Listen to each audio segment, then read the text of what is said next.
Natural ಪಾಂಡಲ್ಲಿ ಯಾರು fish ಫಾರ್ಮಿಂಗನ್ನು ಮಾಡೋಕ್ಕಾಗಲ್ಲ. So ಈ ಥರ ಕಲ್ಚರ್ನ ಅಡ್ಯಾಪ್ಟ್ ಮಾಡ್ಕೋಬೋದು. ಹಾಗೆ ಇದು ಕಟ್ಲಾ ಮತ್ತು ರೋಹು ಮೀನುಗಳು.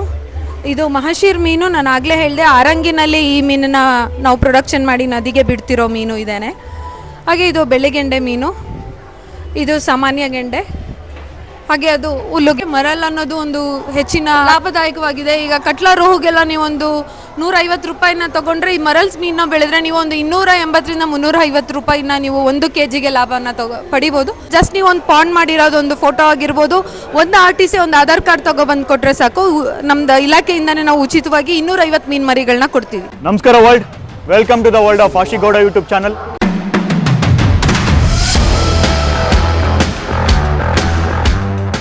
ಮೇಡಮ್ ನಮಸ್ತೆ. ನಮಸ್ತೆ, ನನ್ನ ಹೆಸರು ಶ್ವೇತಾ ಅಂತ, ಮೀನುಗಾರಿಕೆ ಸಹಾಯಕ ನಿರ್ದೇಶಕರು ಟಿ ನರಸೀಪುರದವರು. ಇವತ್ತು ನಾವು ರೈತ ದಸರಾದಲ್ಲಿ ನಮ್ಮದು ಮೀನುಗಾರಿಕೆ ಇಲಾಖೆಯಿಂದ ಮಳಿಗೆನ ಇಟ್ಟಿದ್ದೀವಿ. ಇದು ಮುಖ್ಯವಾಗಿ ರೈತರಿಗೆ ನಾವು ಮಾಹಿತಿನ ಕೊಡೋದಕ್ಕೆ ಇಟ್ಟಿದ್ದೀವಿ. ಹೇಗೆ ನಾವು ಪಾಂಡಲ್ ಕಲ್ಚರ್ ಮಾಡ್ತೀವಿ, ಅಥವಾ ಹೇಗೆ ಹೊಸದಾಗಿ ಬಯೋಫ್ಲಾಕ್ ತಂತ್ರಜ್ಞಾನದಿಂದ ಮೀನು ಕೃಷಿ ಹೇಗೆ ಮಾಡೋದು, ಹಾಗೆ ನಾವು ಅಲಂಕಾರಿಕ ಮೀನು ಹೇಗೆ ಮನೆಯಲ್ಲೆಲ್ಲ ಇಟ್ಕೋಬೋದು, ಗೃಹ ಉಪಯೋಗಿ ಆಗಿರ್ಬೋದು ಅಥವಾ ಕಲ್ಚರಲ್ ಆಗಿರ್ಬೋದು, ಆ ಥರ ಒಂದು ರೈತರಿಗೆ ಉಪಯುಕ್ತವಾಗಿರೋ ಮಾಹಿತಿನ ನಾವು ಇಲ್ಲಿ ಇವತ್ತು ಮಳಿಗೆನಲ್ಲಿ ಡಿಸ್ಪ್ಲೇ ಮಾಡಿದ್ದೀವಿ. ಬೋರ್ಡ್ಸ್ ಅಲ್ಲಿ ಮಾಹಿತಿಗಳನ್ನ ಹಾಕಿದ್ದೀವಿ. ಇದು ಈಗ ಎಲ್ಲರೂ ಕೃಷಿ ಹೊಂಡದಲ್ಲಿ, ನಮ್ಮದು ಮೀನುಗಾರಿಕೆ ಇಲಾಖೆಯಿಂದ ಯಾರು ಕೃಷಿ ಹೊಂಡ ಮಾಡ್ಕೊಂಡಿರ್ತಾರೆ ಅವರಿಗೆ ನಾವು ತಿಲಾಪಿಯಾ ಮೀನು ಮರಿನ ಉಚಿತವಾಗಿ ಕೊಡ್ತಾ ಇದ್ದೀವಿ, 250 ಮೀನು ಮರಿಗಳು. ಸೊ ಇದು ಒಂದು ತಿಲಾಪಿಯಾ ಮೀನು ಕೃಷಿ ಬಗ್ಗೆ ಹಾಕಿದ್ದೀವಿ ಮಾಹಿತಿ. 250 ಫಿಶ್ ಕೊಡ್ತೀನಿ ಅಂದ್ರಲ್ವಾ? ಹೌದು. ಅದು ಏನು ಕ್ರೈಟೀರಿಯಾ ಏನು, ಯಾವ ರೀತಿ ತಗೋಬಹುದು ಸೌಲಭ್ಯ? ಸೊ ಸೌಲಭ್ಯ ಹೇಗೆ ತಗೋಬಹುದು ಅಂದ್ರೆ, ನೀವು ಒಂದು ನಿಮ್ಮ ಜಮೀನಲ್ಲಿ ಒಂದು ಕೃಷಿ ಹೊಂಡ ಮಾಡಿದ್ರೆ ನೀವು ಈ ಒಂದು ಸವಲತ್ತನ್ನ ನೀವು ಪಡ್ಕೋಬಹುದು. ಯಾವ್ದು ಎಷ್ಟಾದ್ರೂ ಆಗಿರ್ಬೋದು. ಈಗ 1 ಗುಂಟೆ 2 ಗುಂಟೆ 5 ಗುಂಟೆ ತನಕ ಮಾಡಿದ್ರು ಕೂಡ ನೀವು ಈ ತಿಲಾಪಿಯಾ ಮೀನು ಮರಿಗಳನ್ನ ತಗೋಬಹುದು. ಏನೂ ಇಲ್ಲ, ಜಸ್ಟ್ ನೀವು ಒಂದು ಪಾಂಡ್ ಮಾಡಿರೋದು ಒಂದು ಫೋಟೋ ಆಗಿರ್ಬೋದು, ಒಂದು RTC ಒಂದು ಆಧಾರ್ ಕಾರ್ಡ್ ತಗೊಬಂದು ಕೊಟ್ರೆ ಸಾಕು. ನಮ್ದು ಇಲಾಖೆಯಿಂದನೇ ನಾವು ಉಚಿತವಾಗಿ 250 ಮೀನು ಮರಿಗಳನ್ನ ಕೊಡ್ತೀವಿ. ಈಗ ರೈತರು ಎಲ್ಲಿ ಹೋಗಿ ಅದನ್ನ ಸಬ್ಮಿಟ್ ಮಾಡಬೇಕು ಅವ್ರಿಗೆ? ಅಂದ್ರೆ ಈಗ ನಮ್ದು ಮೀನುಗಾರಿಕೆ ಇಲಾಖೆ ಅನ್ನೋದು ಎಲ್ಲ ತಾಲೂಕುಗಳಲ್ಲಿ ಕೂಡ ಇದೆ. ಆಯಾ ತಾಲೂಕುಗಳಲ್ಲಿ ಇರೋ ಮೀನುಗಾರಿಕೆ ಸಹಾಯಕ ನಿರ್ದೇಶಕ ಕಚೇರಿನ ನೀವು ಸಂಪರ್ಕಿಸಿದ್ರೆ ಅಲ್ಲಿ ನಿಮ್ಮ ದಾಖಲಾತಿಗಳನ್ನ ಕೊಟ್ಟರೆ ಉಚಿತ ಮೀನು ಮರಿಗಳನ್ನ ಪಡ್ಕೋಬಹುದು. ಯಾವ ಮೀನುಗಳನ್ನ ನಾವು ಹೆಚ್ಚಾಗಿ ಈಗ ಎಲ್ಲ ಮೀನು ಬಿತ್ತನೆ ಮಾಡ್ತಿದ್ದೀವಿ ಅಥವಾ ನಮ್ಮ ಇಲಾಖೆಯಿಂದ ಪ್ರೊಡಕ್ಷನ್ ಮಾಡ್ತಿರೋ ಮೀನು ಮರಿಗಳು, ಮೀನಿನ ತಳಿಗಳಿದು ಕಟ್ಲಾ, ರೋಹು, ಮೃಗಾಲ್, ಬೆಳ್ಳಿಗೆಂಡೆ, ಸಾಮಾನ್ಯ ಗೆಂಡೆ ಹಾಗೂ ಹುಲ್ಲುಗೆಂಡೆ ಅಂತ. ಏನಿದು ಕಟ್ಲಾ, ರೋಹು, ಮೃಗಾಲ್ ಇದೆ, ಇದು ದೇಸಿ ತಳಿಗಳು. ಹಾಗೆ ಇದು ನಮ್ಮ ಮೀನುಗಾರಿಕೆ ಇರೋ ಕಲ್ಯಾಣ ಕಾರ್ಯಕ್ರಮಗಳು. ಈಗ ಇದರಲ್ಲಿ ಮುಖ್ಯಮಂತ್ರಿ ವಿದ್ಯಾನಿಧಿ ಅನ್ನೋದು ಕೂಡ ಒಂದಿದೆ. ಯಾರು ಸ್ಕಾಲರ್ಶಿಪ್ ಕೂಡ ಕೊಡ್ತಾರೆ ಒಂದು ಅಮೌಂಟು. ಹಾಗೆ ಯಶಸ್ವಿನಿ ಆರೋಗ್ಯ ಸಂರಕ್ಷಣಾ ಯೋಜನೆ ಅಂತ ಕೂಡ ಇದೆ. ಅದರಲ್ಲಿ ಯಾರು ಸಹಕಾರ ಸಂಘದಲ್ಲಿ ಮೆಂಬರ್ಸ್ ಆಗಿರ್ತಾರೆ ಅವರು ಆರೋಗ್ಯ ಯಶಸ್ವಿನಿ ಯೋಜನೆಯಲ್ಲಿ ನಾವು ಅದನ್ನ ತಗೋಬೋದು. ಹಾಗೆ ಶೂನ್ಯ ಬಡ್ಡಿ ದರದಲ್ಲಿ ಸಾಲ ಕೂಡ ಇದೆ. ಅದು ಮಹಿಳೆಯರಿಗೆ ಮಾತ್ರ. ಸ್ವಸಹಾಯ ಗುಂಪುಗಳು ಇರುತ್ತೆ, ಆ ಒಂದು ಚಟುವಟಿಕೆಗಳನ್ನ ಅವರು ಏನು ಮಾಡ್ತಾರೆ ಆ ಒಂದು ಪ್ರಪೋಸಲ್ನ ಒಂದು ಕೊಟ್ಟು ಅದು ಒಂದು ತಗೋಬೋದು. ಅದು ಸೌಲಭ್ಯ ಕೂಡ ಇದೆ. ಅದು 5 ಲಕ್ಷ ತನಕ ಸಾಲ ಕೂಡ ಕೊಡ್ತಾರೆ. ಹಾಗೆ ಮೇಲೆ ನಾವು ಮಹಾಶೀರ್ ಮೀನು ತಳಿನ ಹಾಕಿದ್ದೀವಿ. ಈ ಮಹಾಶೀರ್ ಮೀನು ಅನ್ನೋದು ಒಂದು ನದಿನಲ್ಲಿ ಸಿಗೋವಂಥ ಮೀನು. ನಮ್ಮ ನದಿನಲ್ಲಿ ಈಗ ಇತ್ತೀಚೆಗೆ ಜಾಸ್ತಿ ಸಿಗ್ತಿರೋದು ಅಂದರೆ ಟಾರ್ಕುದ್ರಿ, ಅದು ಮಾತ್ರ ಡೆಕ್ಕನ್ ಮಹಾಶೀರ್ ಮೀನು ಸಿಗುತ್ತೆ. ಸೊ ಇದು ಅಳಿವಿನ ಅಂಚಿನಲ್ಲಿ ಇರೋದು ವಾಪಸ್ ಬಂದಿದೆ. ಯಾಕಂದರೆ ನಮ್ಮ ಇಲಾಖೆಯಿಂದ ಕೂಡ ನಾವು ಇದನ್ನು ನದಿಗೆ ನಾವು ಮೀನು ಮರಿನ ಬಿಡ್ತೀವಿ. ನಾವೇ ಪ್ರೊಡಕ್ಷನ್ ಮಾಡಿ ಉತ್ಪತ್ತಿ ಮಾಡಿ, ಅಂದರೆ ಇದು ಏನು ಎಂಡೇಂಜರ್ಡ್ ಆಗಿದೆ ಅದನ್ನು ನಾವು ಸಂತತಿನ ಉಳಿಸ್ಬೇಕು ಅಂತ ಹೇಳಿ ನಮ್ಮದು ಆರಂಗಿನಲ್ಲಿ ಒಂದು ಪ್ರೊಡಕ್ಷನ್ ಸೆಂಟರ್ ಕೂಡ ಇದೆ. ನಾವು ಆ ಮಾಹಿತಿ ಕೂಡ ಹಾಕಿದ್ದೀವಿ. ಅಲ್ಲಿ ನಾವು ಉತ್ಪತ್ತಿ ಮಾಡಿ ನದಿಗೆ ನಾವು ಸೀ ರ್ಯಾಂಚಿಂಗ್ ಅಂತ ಹೇಳಿ ಮಹಾಶೀರ್ ಮೀನನ್ನ ನದಿಗೆ ಬಿಡ್ತೀವಿ. ಈಗ ರೈತರಿಗೆ ಯಾವುದು ಲಾಭದಾಯಕ ನಿಮ್ಮ ಪ್ರಕಾರ? ಯಾವ ತಳಿ ಅವರು ಸಾಕಿದ್ರೆ ಅವ್ರಿಗೆ ಲಾಭ ಯಥೇಚ್ಛವಾಗಿ ನೋಡಬಹುದು? ಅಂದರೆ ಎಲ್ಲದರಲ್ಲೂ ಕೂಡ ಅವರು ಲಾಭನ ಕಾಣ್ಬೋದು. ಬಟ್ ಕಟ್ಲಾ, ರೋಹು ಅದರಲ್ಲೂ ಅದನ್ನ ಬೆಳೆದ್ರೆ ಕೂಡ ಇದೆ. ಇತ್ತೀಚೆಗೆ ಎಲ್ಲರೂ ಅಂದರೆ ಮರಲ್ಸ್, ಅದಕ್ಕೆ ಸ್ವಲ್ಪ ರೇಟ್ ಜಾಸ್ತಿ ಇದೆ ಅಂತ ಹೇಳಿ ಮರಲ್ ಫಿಶ್ನ ಅವರು ಕಲ್ಚರ್ ಮಾಡ್ತಾರೆ. ನೀವು ಮುಂದೆ ಅಲ್ಲಿ ನೋಡ್ಬೋದು, ನಾವು ಹಾಕಿದ್ದೀವಿ ಮರಲ್ಸು. ಮರಲ್ ಅನ್ನೋದು ಒಂದು ಹೆಚ್ಚಿನ, ಅಂದರೆ ಒಂದು ಸ್ವಲ್ಪ ಲಾಭದಾಯಕವಾಗಿದೆ. ಈಗ ಕಟ್ಲಾ ರೋಹುಗೆಲ್ಲ ನೀವೊಂದು 150 ರೂಪಾಯಿನ ತೊಗೊಂಡ್ರೆ, ಈ ಮರಲ್ಸ್ ಮೀನನ್ನ ಬೆಳೆದ್ರೆ ನೀವು ಒಂದು 280 ರಿಂದ 350 ರೂಪಾಯಿನ ನೀವು 1 kg ಲಾಭನ ಪಡಿಬೋದು. ಬಟ್ ಏನಂತಂದರೆ ನಾವು ಕಟ್ಲಾ ರೋಹುನಾದರೆ ಸ್ವಲ್ಪ ಫೀಡ್ ಇನ್ವೆಸ್ಟ್ಮೆಂಟ್ ಕಡಿಮೆ ಇರುತ್ತೆ. ಬಟ್ ಮರಲ್ಸ್ ಮೀನಿಗಾದರೆ ನೀವು ಮೇಜರ್ ಅಲ್ಲಿ ದುಡ್ಡು ಹೋಗೋದೇ ಫೀಡ್ ಇನ್ವೆಸ್ಟ್ಮೆಂಟಿಗೆ. ಇದಕ್ಕೆ ನಿಮಗೆ ಫೀಡು 1 kgಗೆ ನಿಮಗೆ ಏನಾಗುತ್ತೆ ಅಂದರೆ 100 ರೂಪೀಸ್ ಅಥವಾ 105 ತನಕ ಹೊಟ್ಟೋಗ್ಬಿಡುತ್ತೆ. 105 ರೂಪಾಯಿ ತನಕ ಹೋಗೋದ್ರಿಂದ ನಿಮಗೆ ಇದರಲ್ಲಿ ಇನ್ವೆಸ್ಟ್ಮೆಂಟ್ ಕೂಡ ಜಾಸ್ತಿ ಇರುತ್ತೆ. ಹಾಗೆ ಇದು ಬಾರ್ಬೋಡಸ್ ಕರ್ನಾಟಿಕಸ್ ಅಂತ, ಇದು ಕೂಡ ಅಳಿವಿನಂಚಿನಲ್ಲೇ ಇದೆ. ಇದು ನಮ್ಮ ಕಾವೇರಿಯಲ್ಲಿ ಸಿಗುವಂಥ ಒಂದು ವಿಶೇಷವಾಗಿರೋದು ಕರ್ನಾಟಕ ಮೀನು ಅಂತಲೇ ಹೇಳ್ತಾರೆ. ಇದು ಕರ್ನಾಟಕದ ರಾಜ್ಯದ ಮೀನು ಕೂಡ ಆಗಿರುತ್ತೆ. ಹಾಗೆ ಇದು ನಿಷೇಧಿತ ತಳಿಯಾಗಿರೋದು ಆಫ್ರಿಕನ್ ಕ್ಯಾಟ್ ಫಿಶ್. ನಿಮ್ಗೆಲ್ರಿಗೂ ಗೊತ್ತಿರುತ್ತೆ ಆನೆ ಮೀನು ಅಂತ ಹೇಳಿ. ಈ ಆನೆ ಮೀನನ್ನ ಯಾವುದೇ ಕಾರಣಕ್ಕೂ ತಿನ್ನಬಾರ್ದು. ಹಾಗೆ ಇದನ್ನು ಜಮೀನಲ್ಲಿ ಸಾಕೋದಂತೂ ನಿಷೇಧ ಆಗಿದೆ. ಜಮೀನಲ್ಲಿ ಯಾರಾದರೂ ಇದನ್ನು ಸಾಕಿದರೆ ಅವರಿಗೆ 5 ವರ್ಷದ ತನಕ ಜೈಲು ಶಿಕ್ಷೆ ಇರುತ್ತೆ. ಹಾಗೆ 1 ಲಕ್ಷದ ತನಕ ಜುಲ್ಮಾನೆ ಕೂಡ ಇರುತ್ತೆ.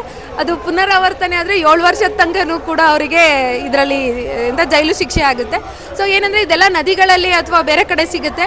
ಸಿಕ್ಕಿದ್ರೂ ಕೂಡ ಅದನ್ನು ನೀವು ಮೇಜರ್ ಆಗಿ ಇದರಿಂದ ಬೇರೆ ಮೀನುಗಳಿಗೆ ತೊಂದರೆ ಅಂದರೆ ಮೇಜರ್ ಆಗಿ ಅಂದರೆ ಏನಾಗುತ್ತೆ ಅಂದರೆ ಇದು ಒಂಥರ ತುಂಬ ಕಾರ್ನಿವೋರಸ್ ಫಿಶ್ಶು. ಈಗ ನೀವು ಕೋಳಿ ವೇಸ್ಟ್ ಹಾಕ್ತಾರೆ, ರೇಷ್ಮೆ ವೇಸ್ಟ್ ಹಾಕ್ತಾರೆ, ಅಥವಾ ಕುರಿ ವೇಸ್ಟ್ ಹಾಕ್ತಾರೆ. ಏನೇ ಒಂದು ವೇಸ್ಟ್ ಹಾಕಿದ್ರು ಕೂಡ ಹಾಕಿ ಕಲ್ಚರ್ ಮಾಡ್ತಾರೆ. ಯೂಶ್ವಲಿ ಕಲ್ಚರ್ ಮಾಡಿದಾಗ ಅದು ಆ ಥರ ಮಾಡ್ತಾರೆ.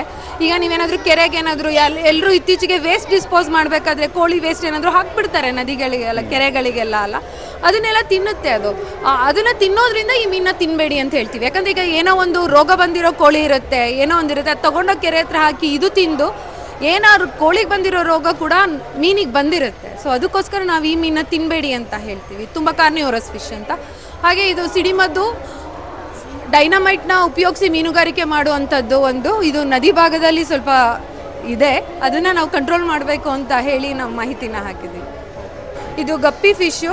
ಹಾಗೆ ಇದು ಮಸ್ಕಿಟೋನ ತಿನ್ನುತ್ತೆ ಅಂತ ಹೇಳಿ ಹಾಕ್ತಾರೆ. ನೀವು ಆರೋಗ್ಯ ಇಲಾಖೆಯಿಂದ ನೋಡಿರ್ಬೋದು, ಎಲ್ಲಿ ನೀರು ನಿಂತಿರುತ್ತೆ, ಚರಂಡಿ ಇರುತ್ತೆ, ಅಲ್ಲಿ ಅವರು ಆರೋಗ್ಯ ಇಲಾಖೆಯವರು ಯೂಶ್ವಲಿ ಆ ಟೈಮಲ್ಲಿ ಗಪ್ಪಿ ಫಿಶ್ನ ಬಿಡ್ತಾರೆ. ಮೀನು ಅಂದರೆ ಯಾರನ್ನ ಮಸ್ಕಿಟೋಸ್ನ ಕಂಟ್ರೋಲ್ ಮಾಡೋದಕ್ಕೋಸ್ಕರ. ಸೊ ಈಗ ನಾವೇನಲ್ಲಿ ನೋಡಿದ್ವಿ ಇದೆಲ್ಲ ನಮ್ಮ ಇಲಾಖಾ ಯೋಜನೆಗಳದ್ದು ಬೋರ್ಡ್ ಇದೆ. ರಾಜ್ಯ ವಲಯದಲ್ಲಿ ನಾವು ಏನೇನು ಕೊಡ್ತೀವಿ, ಮೀನು ಮರಿ ಖರೀದಿ ಸಹಾಯಧನ ಕೊಡ್ತೀವಿ, ಮತ್ತು ಕೆರೆ ಅಂಚಿನಲ್ಲಿ ಕೊಳ ಮಾಡೋದಕ್ಕೆ ಸಹಾಯಧನ ಕೊಡ್ತೀವಿ, ಕಿಟ್ಟು ಬೋಟು ವಿತರಣೆ ಮಾಡ್ತೀವಿ. ಹಾಗೆ ಮೀನುಗಾರರ ಕಲ್ಯಾಣ ಯೋಜನೆ ಅಂತ ಹೇಳಿ ಅವ್ರಿಗೆ ಮತ್ಸ್ಯಾಶ್ರಯ ಯೋಜನೆ ಮನೆ ಕಟ್ಕೊಳ್ಳೋದಕ್ಕೆ ಕೂಡ ಸಹಾಯಧನನ ಕೊಡ್ತೀವಿ. ಹಾಗೆಯೇ ನಮ್ಮ ಜಿಲ್ಲಾ ಪಂಚಾಯತ್ ಯೋಜನೆಯಲ್ಲೂ ಕೂಡ ಅವರಿಗೆ ಕಿಟ್ಟು ಬೋಟು ಮತ್ತು ಮೀನು ಮಾರಾಟ ಮಾಡೋರಿಗೆ ದ್ವಿಚಕ್ರ ಖರೀದಿ ಸಹಾಯಧನ ಅಂತ ಹೇಳಿ ಕೂಡ ಕೊಡ್ತೀವಿ. ಸೊ ನಾನು ಅವಾಗಲೇ ಹೇಳಿದೆ, ನಮ್ಮ ರಾಜ್ಯ ವಲಯದಲ್ಲಿ ಕೆರೆ ಅಂಚಿನಲ್ಲಿ ಮೀನು ಕೃಷಿ ಮಾಡೋದಕ್ಕೆ ಸಹಾಯಧನ ಕೊಡ್ತೀವಿ ಅಂತ. ಸೊ ಇದು ಸಹಾಯಧನ ಕೊಡೋದು ಈಗ ಏನು ನಮ್ಮ ಇಲಾಖೆ ಆಗಿರ್ಬೋದು, ಗ್ರಾಮ ಪಂಚಾಯಿತಿ ಆಗಿರ್ಬೋದು, ಅಲ್ಲಿ ಕೆರೆಗಳನ್ನ ತೊಗೊಂಡಿರ್ತಾರೆ. ಆ ಕೆರೆ ತೊಗೊಂಡು ಅವ್ರದ್ದು ಕೆರೆ, ಈಗ ಮೀನು ಮರಿನ ಬೇರೆ ಕಡೆಯಿಂದ ತಂದು ಅವರು ಮಾಡೋದಕ್ಕಿಂತ ಅವರ ಕೆರೆನಲ್ಲೇ ಒಂದು ಕೊಳ ಅಂತ ಮಾಡಿಕೊಂಡು ಅಲ್ಲಿ ಸ್ಪಾನ್ ರೇರಿಂಗ್ನ ಮಾಡಿ ಅದೇ ಮೀನು ಮರಿನ ಅವರು ಕೆರೆಗೆ ಬಿಟ್ಕೊಳ್ಳೋದಕ್ಕೆ ನಾವು ಇದನ್ನು ಸಹಾಯಧನನ ಕೊಡ್ತೀವಿ. ಕೆರೆ ಮಾಡ್ಕೊಳ್ಳೋದಕ್ಕೆ ಸಹಾಯಧನ ಕೊಡೋದಿಲ್ಲ, ಸ್ಪಾನ್ ಹಾಕಿ ರೇರಿಂಗ್ ಮಾಡೋದಕ್ಕೋಸ್ಕರ ಸಹಾಯಧನನ ಕೊಡ್ತೀವಿ. ಸೊ 1 ಹೆಕ್ಟೇರ್ಗೆ ಇಷ್ಟು ಇದು ಇರೋದು. ನೀವೇನು ನೋಡ್ತಿದ್ದೀರಾ ಸಹಾಯಧನ, ಇದು 1 ಹೆಕ್ಟೇರ್ಗೆ ಸಹಾಯಧನ ಇರೋದು. ಇದು ಬಯೋಫ್ಲಾಕ್ ಕಲ್ಚರ್ ಮಾಡೆಲ್ ಅಂತ ಹೇಳಿ ಇದನ್ನು ಇಟ್ಟಿರೋರು ಇದ್ರ ಬಗ್ಗೆ ಸ್ವಲ್ಪ ಎಕ್ಸ್ಪ್ಲೈನ್ ಮಾಡ್ತಾರೆ. ಇದು ರ್ಯಾಸ್ ಕಲ್ಚರು. ಸೊ ಬೇಸಿಕಲಿ ನಾವು ಇವಾಗ ಇದು ಡಿಗ್ರೇಡಬಲ್ ಪ್ಲಾಸ್ಟಿಕ್ ಹಾಕಿ ಯೂಸ್ ಮಾಡಿರೋದು. ಅದು ಫಿಲ್ಟರ್ ಇದೆ.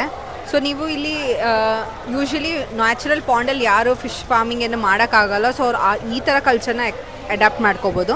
ಪ್ಲಸ್ ಅಲ್ಲಿ ಸೆನ್ಸಸ್ ಕೂಡ ಇರುತ್ತೆ. ಸೊ ಫಿಶ್ ಫಾರ್ಮಿಂಗಲ್ಲಿ ಫಿಶ್ ವಾಟರ್ ಕ್ವಾಲಿಟಿ ತುಂಬ ಹೆಲ್ಪ್ಫುಲ್ ಆಗಿರುತ್ತೆ. ಅದ್ರದ್ದು ಅಮೋನಿಯಾ ಆಗಿರ್ಬೋದು, pH ಆಗಿರ್ಬೋದು, ಟೆಂಪ್ರೇಚರ್ ಆಗಿರ್ಬೋದು, TDS ಎಲ್ಲನೂ ನಿಮಗೆ ಅದು ಲೈವ್ ಡೇಟಾ ಸಿಗುತ್ತೆ. ಆ್ಯಂಡ್ ಆಲ್ಸೋ ಇದು ಡೇಟಾ ಮೊಬೈಲ್ ಅಪ್ಲಿಕೇಶನ್ಗೂ ಸಿಂಕ್ ಆಗಿರೋದ್ರಿಂದ ಎವ್ರಿ ಮಿನಿಟ್ ನೀವು ಆ ಡೇಟಾನ ಆಕ್ಸೆಸ್ ಮಾಡ್ಬೋದು. ಆ್ಯಂಡ್ ಆಲ್ಸೋ ಎಕ್ವಿಪ್ಮೆಂಟ್ ಕಂಟ್ರೋಲು ಬರುತ್ತೆ, ಫೀಡರು, ಆಟೋಮೇಟರ್, ಹೀಟರು, ಚಿಲ್ಲರ್ ಎಲ್ಲರೂ. ಸೊ ಅದನ್ನ ನೀವು ಮನೇಲಿ ಕೂತ್ಕೊಂಡೆ ನೀವು ಎಕ್ವಿಪ್ಮೆಂಟ್ಸ್ನ ಕಂಟ್ರೋಲ್ ಮಾಡ್ಬೋದು. ಯಾವ ರೀತಿ ಸಂಪರ್ಕ ಮಾಡಬೇಕು, ಇದ್ರ ಬಗ್ಗೆ ಇನ್ಫಾರ್ಮೇಷನ್ ಬೇಕು ಅಂತಂದ್ರೆ? ಸರ್ ಇದು ನಾವೀಗ ಬೇಸಿಕಲಿ ಮೈಸೂರಲ್ಲೇ ಇರೋದು, JKTS ಇಂಡಸ್ಟ್ರಿಯಲ್ ಹೆಬ್ಬಾಳಲ್ಲೇ ಇರೋದು. ಸೊ ನಮ್ಮದು ಕಾಂಟ್ಯಾಕ್ಟ್ ನಂಬರ್ ಎಲ್ಲ ಡಿಸ್ಪ್ಲೇಯಲ್ಲಿದೆ. ಸೊ ನಮ್ಮನ್ನ ಕಾಂಟ್ಯಾಕ್ಟ್ ಮಾಡ್ಬೋದು. ನಾವು ಇದು ಸೆಟಪ್ಪು ಮತ್ತು ನಿಮಗೆ ಏನಾದರೂ ಈ ಸೆನ್ಸರ್ಸು ಎಲ್ಲ ನಂಬರಾ? ಹಾಂ, ಅದೇ ನಂಬರು ಪ್ಲಸ್ ಬೇರೆ ನಂಬರ್ ಇದೆ. ಓಕೆ, ಒಂದ್ಸತಿ ಹೇಳ್ಬಿಡಿ ಹಾಗೆ ನಂಬರು. 9364892829. ಇದು ಕಾಂಟ್ಯಾಕ್ಟ್ ಮಾಡಿದ್ರೆ ನಾವು ಕಂಪ್ಲೀಟ್ ಇನ್ಫಾರ್ಮೇಷನ್ ಕೊಡ್ತೀವಿ ಇದ್ರ ಬಗ್ಗೆ. ಓಕೆ.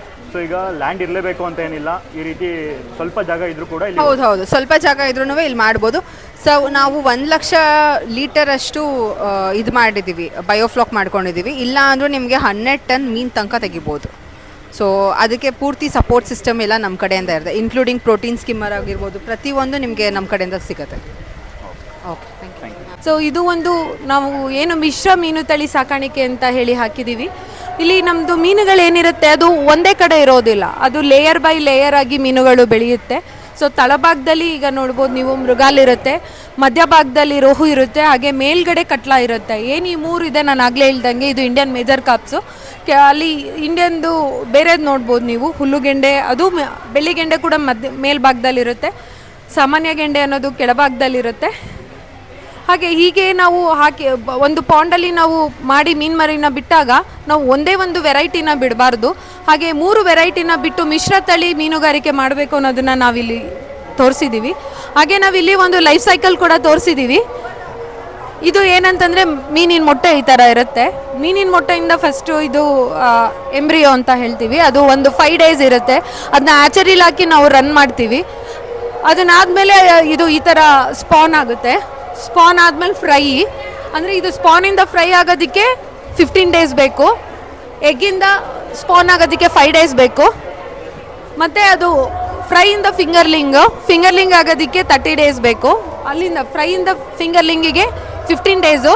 ಹಾಗೆ ಎಗ್ಗಿಂದ ಫಿಂಗರ್ಲಿಂಗ್ ಆಗೋದಕ್ಕೆ 45 ಡೇಸ್ ಬೇಕು. ಸೊ ಹೀಗೆ ಡೇಸು ನೆಕ್ಸ್ಟು ಅದು ಇದಾಗೋದು ದೊಡ್ಡ ಮೀನು ಆಗೋದನ್ನ ನಾವು ಇಲ್ಲೊಂದು ಲೈಫ್ ಸೈಕಲ್ ತೋರಿಸಿದ್ದೀವಿ. ಹಾಗೆ ಇಲ್ಲಿ ಅಲಂಕಾರಿಕ ಮೀನುಗಳನ್ನ ಇಟ್ಟಿದ್ದೀವಿ. ಇದು ಒಂದು ನಾನು ಆಗಲೇ ಮರಲ್ಲಿ ಹೇಳಿದ್ವಲ್ಲ, ಅದ್ರದ್ದು ಒಂದು ವೆರೈಟಿ ಇದು ಚೆನ್ನ ಸ್ಟ್ರೈಟಾ ಅಂತ. ಹಾಗೆ ಇದು ತಿಲಾಪಿಯಾ, ಇದು ಪಾಕು ಅಂತ ನೀವು ನೋಡಿರ್ಬೋದು. ಎಲ್ಲ ಪಾಂಫ್ರೆಟ್ ಅಂತ ಹೇಳ್ತಾರೆ, ಫ್ರೆಶ್ ವಾಟರ್ ಪಾಂಫ್ರೆಟ್ಟು, ಅದು ಆ ಮೀನಿದು. ಇದು ಕೂಡ ಪಾಕೋನೆ. ಸೊ ಇದೆಲ್ಲ ನಮ್ಮದು ಬಲೆಗಳು, ಮೀನು ಹಿಡಿಯೋದಕ್ಕೆ ಉಪಯೋಗಿಸೋಂಥ ಬಲೆಗಳು. ಇದೆಲ್ಲ ಲೈಫ್ ಬಾಯ್ ಅಂತ ಹೇಳಿ ನಮ್ಮದು ಎಲ್ಲಿ ನೀರು ಈಜು ಬರದೇ ಇರೋರು ಮುಳುಗೋದ್ರೆ ಇದೊಂದು ಜೀವ ರಕ್ಷಕ ಸಾಧನಗಳು. ಇದು ಮತ್ತು ಒಂದು ಲೈಫ್ ಜಾಕೆಟ್ ಮೇಲೆ ಹಾಕಿದ್ದೀವಿ.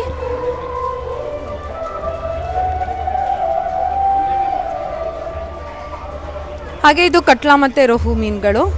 ಇದು ಮಹಶೀರ್ ಮೀನು. ನಾನು ಆಗಲೇ ಹೇಳಿದೆ, ಆರಂಗಿನಲ್ಲಿ ಈ ಮೀನನ್ನು ನಾವು ಪ್ರೊಡಕ್ಷನ್ ಮಾಡಿ ನದಿಗೆ ಬಿಡ್ತಿರೋ ಮೀನು ಇದೇನೆ. ಹಾಗೆ ಇದು ಬೆಳ್ಳಿಗೆಂಡೆ ಮೀನು, ಇದು ಸಾಮಾನ್ಯ ಗೆಂಡೆ, ಹಾಗೆ ಅದು ಹುಲ್ಲುಗೆಂಡೆ. ಇದರಲ್ಲಿ ನಾವು ತೋರಿಸಿದ್ದೀವಿ ನೋಡಿ, ಇದು ಮಹಶೀರ್ ಮೀನು, ಆಗಲೇ ಹೇಳ್ದಂಗೆ ಅಲ್ಲೇ ನೋಡಿದ್ದೀರಾ ಬೋರ್ಡಲ್ಲಿ. ಹಾಗೆ ಇದು ಒಂದು ಮೀನು ಮರಿ ಉತ್ಪಾದನೆನ ನಾವು ನಮ್ಮ ಫಾರ್ಮ್ಗಳಲ್ಲಿ ಹೇಗೆ ಮಾಡ್ತೀವಿ ಅಂತ ಹೇಳಿ ಒಂದು ಬೋರ್ಡ್ ಹಾಕಿದ್ದೀವಿ. ನಮ್ಮದ್ರಲ್ಲಿ 2 ಫಾರಮ್ ಇದೆ ಮೇಜರಾಗಿ. ಒಂದು ಕಬಿನಿನಲ್ಲಿದೆ, ಇನ್ನೊಂದು ನೂಗುನಲ್ಲಿದೆ. ಕಬಿನಿನಲ್ಲಿ ಇಂಡಸ್ಟ್ರಿಯಲ್ ಎಸ್ಟೇಟ್ ಅಂತ ಒಂದು ಫಾರ್ಮ್ ಇದೆ, ಅದು ZPದಿದೆ. ಇನ್ನೊಂದು ರಾಜ್ಯ ವಲಯದ್ದು 2 ಫಾರ್ಮ್ಗಳಿದೆ. ಹಾಗೆ ತಿಲಾಪಿಯಾ, ನೀವು ಏನು ಹೇಳ್ತಿದ್ವಿ ಆಗಿಂದನೂ, ತಿಲಾಪಿಯಾ ಮೀನು ಮರಿಗಳ ಪ್ರೊಡಕ್ಷನ್ ಇರೋದು ಕರಿಮುದ್ನಳ್ಳಿನಲ್ಲಿ. ಯಾರಿಗಾದರೂ ಮೀನು ಮರಿ ಅವಶ್ಯಕತೆ ಇದ್ದರೆ ನೀವು ಇಲ್ಲಿ ಈ ಫಾರ್ಮ್ನ ಸಂಪರ್ಕಿಸಿ ನೀವು ಮೀನು ಮರಿನ ತೊಗೋಬೋದು. ಸೊ ಇದು ಕೂಡ ಒಂದು ಬಲೆ. ಇದು ಬೀಸು ಬಲೆ ಅಂತ ಹೇಳಿ, ಇದು ನಿಮಗೆಲ್ಲ ಗೊತ್ತಿರುತ್ತೆ, ಕ್ಯಾಸ್ನೆಟ್ ಅಂತ ಹೇಳಿ ಆ ಬಲೆ. ಇದು ಒಂದು ಮಿಡ್ಲಲ್ಲಿ ನಾವು ಪಾಂಡನ್ನು ಮಾಡಿದ್ದೀವಿ. ಹೇಗೆ ಒಂದು ಮೀನುಗಾರಿಕೆ ಮಾಡೋದಕ್ಕೆ ಪಾಂಡು ಹೇಗೆ ಒಂದು ಆಯತಾಕಾರದಲ್ಲಿ ಇರಬೇಕು ಅನ್ನೋದನ್ನು ಒಂದಷ್ಟು ಶೋ ಮಾಡಿದ್ದೀವಿ ಅಷ್ಟೇ. ಅದು ಅಂದರೆ ಇದು ಸಮಗ್ರ ಮೀನು ಕೃಷಿ ಅಂತ ಹೇಳಿ ಅದರಲ್ಲಿ ನಾವು ತೋರಿಸಿರೋದು ಅದು ಕೋಳಿ ಮತ್ತು ಮೀನು ಸಾಕಾಣಿಕೆನ ಜೊತೆಯಲ್ಲಿ ಮಾಡುವಂಥದ್ದು. ನಾವು ಮೇಲ್ಗಡೆ ಕೋಳಿ ಇರುತ್ತೆ, ಕೆಳಗಡೆ ಸಮಗ್ರ ಮೀನು ಕೃಷಿ. ಸೊ ಇದರಲ್ಲಿ ಏನಂತಂದರೆ ತೋಟಗಾರಿಕೆ ಬೆಳೆಗಳನ್ನ ಕೂಡ ಅದು ಡೈಕ್ಸಲ್ಲಿ ಬೆಳ್ಕೋಬೋದು. ಬಟ್ ಇದನ್ನು ಅಲ್ಲಿ ನಾವು ಹಾಕಿಲ್ಲ, ಲಾಸ್ಟ್ ಟೈಮ್ ಹಾಕಿದ್ವಿ. ಅದನ್ನು ಸಮಗ್ರವಾಗಿ ನೀವು ತೋಟಗಾರಿಕೆನೂ ಮೀನುಗಾರಿಕೆ ಹಾಗೆ ನೀವು ಒಂದು ಕೋಳಿ ಸಾಕಾಣಿಕೆನೂ ಕೂಡ ನೀವು ಮಾಡ್ಕೋಬೋದು. ಇದರಲ್ಲಿ ಕುರಿ ಸಾಕಾಣಿಕೆ ಕೂಡ ನೀವು ಇದರಲ್ಲಿ ಮಾಡ್ಕೋಬೋದು. ಏನು ನಾವು ಸಗಣಿಗೆ ನಾವು ಪ್ರೊಡಕ್ಷನ್ ಬರೋದಕ್ಕೆ ಝೂ ಪ್ಲ್ಯಾಂಕ್ಟೋನ್ ಪ್ರೊಡಕ್ಷನ್ಗೆ ನಾವು ಸಗಣಿನ ಉಪಯೋಗಿಸ್ತೀವಿ. ಅದ್ರ ಬದಲಾಗಿ ನಾವು ಈ ಕೋಳಿನದು ವೇಸ್ಟು ಮತ್ತು ನಾವು ಕುರಿದು ವೇಸ್ಟನ್ನ ಉಪಯೋಗಿಸಿ ಕೃಷಿ ಅಂತ ಮೀನು ಕೃಷಿ ಮಾಡ್ಕೊಳ್ಳೋದಕ್ಕೋಸ್ಕರ ಇದನ್ನು ಒಂದು ಸಮಗ್ರ ಮೀನು ಕೃಷಿದು ಒಂದು ಪ್ರಾತ್ಯಕ್ಷಿಕೆ ತೋರಿಸಿದ್ದೀವಿ. ಹಾಗೆಯೇ ಅದು ಒಂದು ನಮ್ಮದು ಡಿಪಾರ್ಟ್ಮೆಂಟ್ ಸ್ಟಾಲ್. ಇದು ಪೆಡಲ್ ಏರೇಟರ್ಸ್ ಅಂತ ಹೇಳಿ ಇಂಟೆನ್ಸಿವ್ ಕಲ್ಚರ್ ಮಾಡಬೇಕಾದ್ರೆ ಪಾಂಡ್ಗಳಲ್ಲಿ ಆಕ್ಸಿಜನ್ನ ಒದಗಿಸೋದಕ್ಕೋಸ್ಕರ ಈ ಪೆಡಲ್ ಏರೇಟರ್ಸ್ನ ಯೂಸ್ ಮಾಡ್ತೀವಿ. ಇದೆಲ್ಲ ಹಳೆ ಕಾಲದಲ್ಲಿ ಮೀನು ಹಿಡಿಯೋದಕ್ಕೆ ಯೂಸ್ ಮಾಡ್ತಿದ್ದಂಥ ಕೂಳೆ ಮತ್ತು ಕೊಡವೆಗಳು ಇದು. ಹಾಗೆ ಇದು ಈಗ ನಾವು ನಮ್ಮ ಇಲಾಖೆಯಿಂದ ಕೊಡ್ತಿರೋ ಹರಿಗೋಲು, ಫೈಬರ್ ಗ್ಲಾಸ್ ಹರಿಗೋಲನ್ನ ಈಗ ಇಲಾಖೆಯಿಂದ ಕೊಡ್ತಾ ಇದ್ದೀವಿ ಅದು. ಸೊ ಇದು ಬಲೆಗಳು, ಇದೆಲ್ಲ ಮೀನು ಮಾರಾಟಕ್ಕೆ ಉಪಯೋಗಿಸ್ಬೇಕಾಗಿರೋ ಅಂಥ ಐಸ್ ಬಾಕ್ಸು.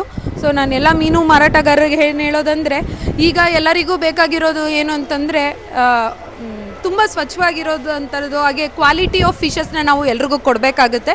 ಸೊ ಯಾರೇ ಮೀನುಗಾರ ಮಾರಾಟ ಮಾಡಿ ಅಥವಾ ಎಲ್ಲೇ ಮಾಡಿ ಅದನ್ನು ಒಂದು ಐಸ್ ಬಾಕ್ಸ್ನಲ್ಲಿ ಇಟ್ಟು ಅದನ್ನು ಸ್ವಲ್ಪ ಧೂಳಿಂದ ಎಲ್ಲ ಸಂರಕ್ಷಿಸಿ ನಾವು ಇನ್ನೂ ಕ್ವಾಲಿಟಿ ಆಫ್ ಫಿಶಸ್ನ ಜನಕ್ಕೆ ಕೊಡಬೇಕು ಅಂತ ಕೇಳ್ಕೊತೀನಿ. ಸೊ ಹಾಗೆಯೇ ನಾನು ಜನರಲಿ ಇನ್ನೊಂದೇನು ಹೇಳೋದು ಅಂದರೆ, ಐಸ್ ಬಾಕ್ಸಲ್ಲಿ ಇಟ್ಟ ತಕ್ಷಣ ಎಲ್ಲ ಮೀನುಗಳು ಕೂಡ ಫ್ರೆಶ್ ಆಗಿ ಇರೋದಿಲ್ಲ ಅಂತ ನೀವು ಕನ್ಸಿಡರ್ ಮಾಡಬಾರ್ದು ಅಂತ ನಾನು ಕೇಳ್ಕೊತೀನಿ. ಇದು ಫಿಶ್ ಫುಡ್ಡು ನಾವು ಈಗೆಲ್ಲ ಮುಂಚೆ ಎಲ್ಲ ನಾವು ಬರೀ ಇದನ್ನು ಮಾತ್ರ ಹೇಳ್ತಾ ಇದ್ವಿ, ಏನೋ ಒಂದು ಕಡಲೆಕಾಯಿ ಹಿಂಡಿ ಆಗಿರ್ಬೋದು ಮತ್ತು ರೈಸ್ ಬ್ರ್ಯಾನ್ನ ನಾವು ಯೂಸ್ ಮಾಡಿ ಫೀಡ್ ಕೊಡಿ ಅಂತ. ಸೊ ಈಗೆಲ್ಲ ಫಾರ್ಮುಲೇಟೆಡ್ ಫೀಡ್ಸ್ ಬರ್ತಿದೆ. ಸೊ ಈ ಫಾರ್ಮುಲೇಟೆಡ್ ಫೀಡ್ಸ್ನ ನೀವು ಯೂಸ್ ಮಾಡಿ ಬೇಗ ಇದು ಮಾಡ್ಬೋದು. ಹಾಗೆ ಮರಲ್ಸ್ ಕಲ್ಚರಲ್ಲಿ ನಾನು ಹೇಳಿದೆ ಆಗಲೇ ಫೀಡ್ ಕಾಸ್ಟ್ ಜಾಸ್ತಿ ಅಂತ. ಏನಕ್ಕೆ ಅಂದರೆ ಈ ಥರ ಫಾರ್ಮುಲೇಟೆಡ್ ಹೈ ಪ್ರೋಟೀನ್ ಫೀಡ್ಸ್ನ ನಾವು ಅದಕ್ಕೆ ಕೊಡಬೇಕಾಗುತ್ತೆ. ಈ ಥರ ಕೊಟ್ಟಾಗ ಅದ್ರದ್ದು ಕಾಸ್ಟು ಜಾಸ್ತಿ ಆಗುತ್ತೆ. ಇದೊಂದು ಮಾದರಿಯಾಗಿರೋ ಸ್ಟಾಲ್ನ ನಾವಿಲ್ಲಿ ಒಂದು ಇಟ್ಟಿದ್ದೀವಿ. ಏನಂತಂದರೆ ನಿಮ್ಗೆಲ್ರಿಗೂ ಗೊತ್ತು 5 ವರ್ಷ ಒಂದು ಸ್ಕೀಮ್ ಇತ್ತು, ಏನಂತಂದರೆ ಪ್ರಧಾನ ಮಂತ್ರಿ ಮತ್ಸ್ಯ ಸಂಪದಾ ಯೋಜನೆ ಅನ್ನೋ ಸ್ಕೀಮ್ ಇತ್ತು. ನಾವು ಆ ಯೋಜನೆಯಲ್ಲಿ ಈ ಥರ ಅಲಂಕಾರಿಕ ಕಿಯೋಸ್ಕ್ನ ನಾವು ಸಹಾಯಧನದಲ್ಲಿ ಕೊಟ್ಟಿದ್ದೀವಿ. ಅದೇ ಥರ ಈ ಥರ ಒಂದು ಮಾಡೆಲ್ ಅಷ್ಟೇ ಈ ಥರದ್ದು ಕಿಯೋಸ್ಕ್ನ ಇಟ್ಕೊಳ್ಳೋದಕ್ಕೆ ನಾವು ಸಹಾಯಧನ ಕೊಟ್ಟಿದ್ವಿ ಅಂತ ಹೇಳಿ ತೋರಿಸೋದಕ್ಕೋಸ್ಕರ ನಾವು ಈ ಅಲಂಕಾರಿಕ ಮೀನುಗಳ ಕಿಯೋಸ್ಕ್ ಘಟಕನ ಇಟ್ಟಿದ್ದೀವಿ.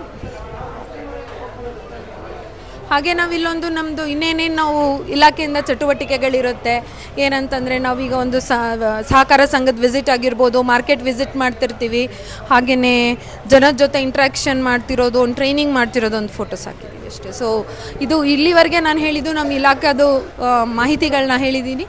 ಹೆಚ್ಚಿನ ಜನರು ಈ ಮೀನು ಕೃಷಿನ ಅಳವಡಿಸ್ಕೋಬೇಕು, ಇದ್ರನ್ನ ಲಾಭನ ಪಡ್ಕೋಬೇಕು ಅಂತ ಕೇಳ್ಕೊತೀನಿ. Thank you. ಧನ್ಯವಾದ ಮೇಡಮ್, ತುಂಬ ಚೆನ್ನಾಗಿ ಮಾತಾಡಿದ್ರಿ.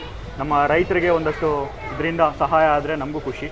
Thank you very much. ಖಂಡಿತವಾಗ್ಲೂ ಎಲ್ಲರೂ ನಿಮ್ಮ ತಾಲೂಕಿನಲ್ಲಿರೋದು ಮೀನುಗಾರಿಕೆ ಸಹಾಯಕ ನಿರ್ದೇಶಕರ ಕಚೇರಿನ ಸಂಪರ್ಕಿಸಿ.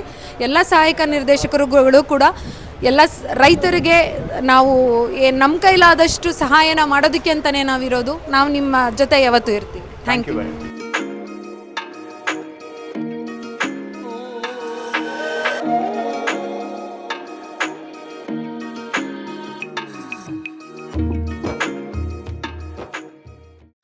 Thanks for watching.